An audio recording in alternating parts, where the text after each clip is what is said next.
రాజప్పగడ నా పొరుగు మొత్తం తీశారా. ఊరి పెద్దగా ఊళ్ళో ఏది తెచ్చినా ఫస్ట్ నేనే తెచ్చేవాడిని. అట్లాంటిది ఇప్పుడు ఆడి ఏది తెచ్చినా నన్ను ఒక ఇర్రె నా కొడుకులాగా చూస్తా ఉంటాను.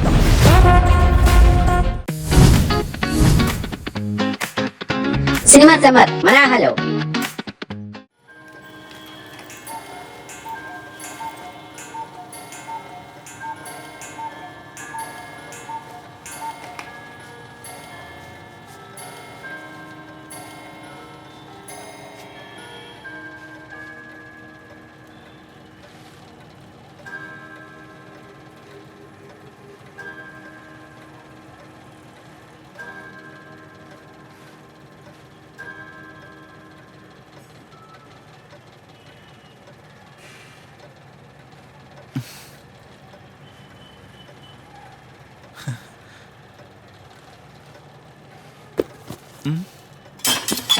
మళ్ళీ ఎందుకు తిరిగి వచ్చావరా? నా చెల్లి వదిలేసిపోయావు కదా, పోయినాడు అంటే పోవచ్చు కదా.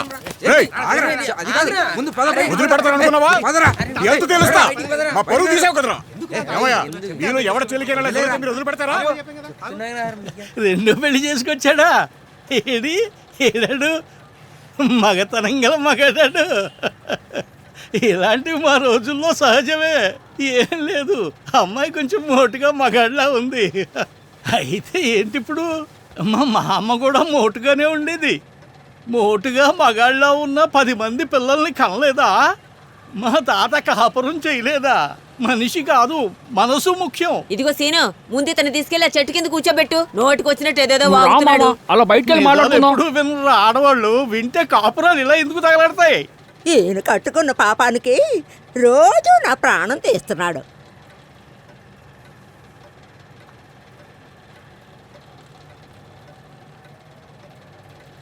మాణిక్యం, నువ్వు వెళ్ళి స్నానం చేసి రావయ్యా.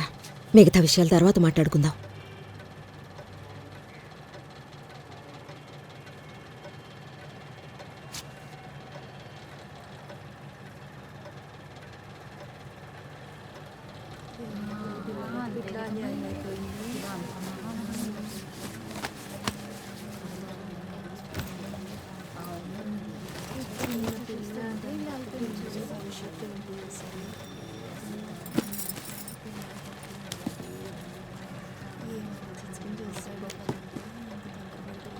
ఏంటే జ్యోతి, నీ తలరాతి ఇలా అయిపోయింది.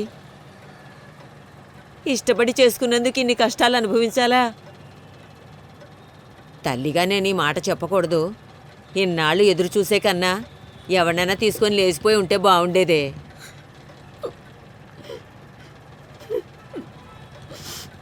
అమ్మా, దానికొకటి చీరి స్కూల్కి వెళ్ళడానికి.